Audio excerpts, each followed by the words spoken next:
Bonjour à tous et à toutes, petite vidéo aujourd'hui où je voulais te parler du délit de chasse sur autrui. Alors c'est pas sur les cochons, c'est-à-dire que par exemple tu vas à la chasse dans ton territoire d'ACCA et ton ACCA par exemple peut être jouxté une autre AK. Sans t'en rendre compte, tu rentres dans le territoire de l'autre ACCA parce qu'il n'y a pas de panneau et tu te retrouves devant un délit de chasse sur autrui. Alors il faut se référer à l'article de Légifrance, du Code de l'environnement, qui dit la section territoire, c'est l'article 428.1 et l'article R428.2. Ce sont deux articles importants parce que c'est sur ceux-là que le garde-chasse ou le gendarme ou le policier va te reprendre.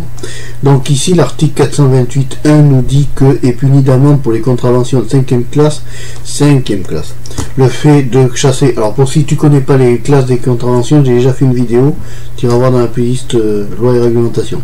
Le fait de chasser sur terrain d'autrui sans consentement du propriétaire détenteur du droit de chasse, sur terrain ayant fait objet d'une opposition à l'application du 5e alinéa de l'article 422.10, en infraction à réglementation en vigueur des réserves de chasse de faune sauvage et application des dispositions. Oui, par exemple, ton chien s'en va et se retrouve dans un lieu classé réserve.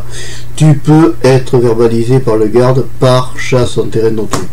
Il ne peut être considéré comme une infraction le passage d'un chien courant sur les territoires d'autrui, sauf les chiens d'arrêt, oui, chiens courants, non.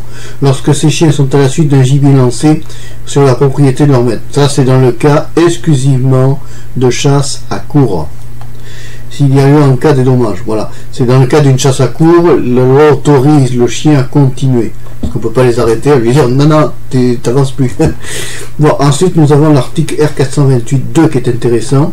Et puni d'amende prévu pour la contravention de 5e classe pour les fermiers de la chasse, soit dans les bois relevant un régime forestier, soit sur les propriétés dont la chasse est jouée au profit de l'État, des collectivités territoriales ou leur établissement public, de contrevenir aux clauses de leur cahier des charges. Voilà. Alors si on s'en va voir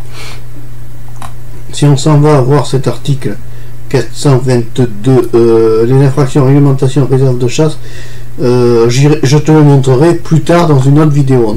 On ira étudier aussi les infractions dues à la réglementation, je vais peut-être le tourner dans la foulée, des réserves de chasse.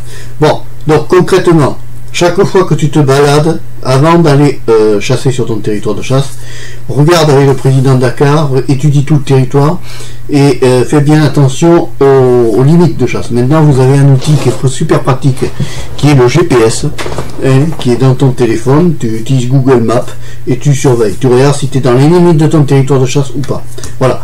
Tu as aimé cette vidéo, tu peux la liker, tu peux aussi t'abonner à la chaîne Marpécho 3 sur YouTube et tu peux aussi aller voir mes podcasts sur SoundCloud. Au revoir, à bientôt et merci d'avoir suivi cette vidéo jusqu'au bout. Bye bye.